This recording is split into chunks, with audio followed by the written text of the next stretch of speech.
पिछले 415 दिनों से रशिया और यूक्रेन के बीच युद्ध चल रहा है। आपको क्या लगता है कि कौन जीत रहा है? रशिया? नहीं। यूक्रेन? बिल्कुल भी नहीं।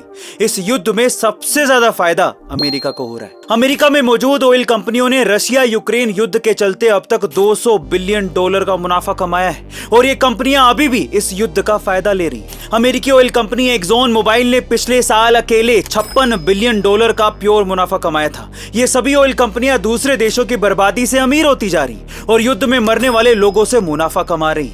ऐसा नहीं है कि अमेरिका पहली बार किसी दूसरे देशों में चल रहे युद्ध के चलते मुनाफा कमा रहा है, बल्कि इराक युद्ध के दौरान भी अमेरिका ने झूठा प्रोपेगेंडा फैलाकर इराक में एंट्री की थी और वहां मौजूद ऑयल को बेचकर पैसा कमाया था। और अब अमेरिका फिर से इजराइल युद्ध में भी यही चाल चल रहा है। गाइस, कब तक दूसरे देशों को लड़ाकर अमेरिका पैसा कमाता रहेगा? आपका इसके बारे में क्या ख्याल है? कमेंट सेक्शन में जरूर लिखिएगा। क्या कभी भारत के बीचों बीच एक नया स्वतंत्र देश बनने वाला था? किसने और कैसे बचाया नया देश बनने से? चलिए जानते हैं। दरअसल आजादी के बाद जब हिंदुस्तान की सभी स्वतंत्र रियासतों को भारत में शामिल करके एक देश बनाने की कवायद चल रही, तब हैदराबाद रियासत के शासक मीर उस्मान अली खान ने भारत के साथ मिलने से मना कर दिया था और वो हैदराबाद को एक स्वतंत्र देश बनाना चाहते थे।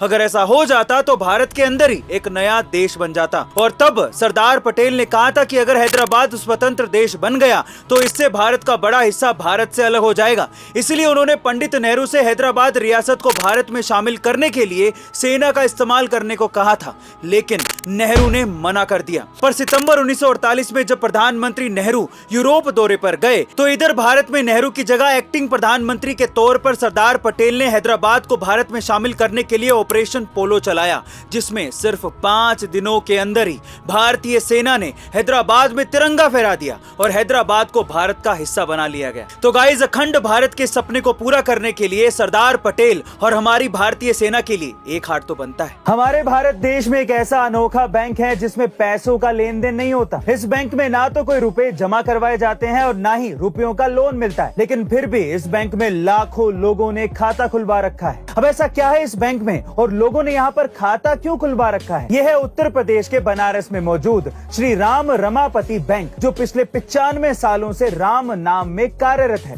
और इस बैंक में ऐसा धन मिलता है जिसकी कीमत की बराबरी कोई भी नहीं कर सकता। इस बैंक में मिलता है राम नाम का धन। हर रामनवमी के दिन कई श्रद्धालु यहाँ खाता खुलवाने के लिए आते हैं। यही नहीं, इस बैंक में एक मैनेजर भी है जो आपकी राशि के हिसाब से आपको सही मुहूर्त बताकर आपका खाता खुलवाने में मदद करता है। साथ ही आपको लिखने के लिए कागज, कलम और दवात भी दी जाती है, जिस पर आपको 1.25 लाख राम नाम लिखकर इस बैंक में जमा करवाने होते हैं। अभी तक इस बैंक में 19 अरब 39 करोड़ 59 लाख 25 हजार श्री राम के नाम और 1.25 करोड़ श्री शिव नाम को जमा करवाया जा चुका है। वैसे गाइस, राम नाम से बड़ा धन कोई भी नहीं हो सकता। इरिन नाम की एक महिला बहुत समय से बंजी जंपिंग करना चाहती थी। एडवेंचर किसे नहीं पसंद, और इसके लिए वो जाम्बिया गई और उन्होंने दिन चुना 31 दिसंबर 2011 का।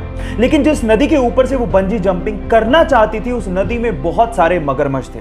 जैसे ही उन्होंने छलांग लगाई, उसके बाद वो हुआ जिसका उन्होंने सपने में भी अंदाजा नहीं लगाया था। वो जैसे ही कूदी, रस्सी टूट गई और वो सीधे उस नदी में जाके गिरी जहां पर बहुत सारे मगरमच्छ थे।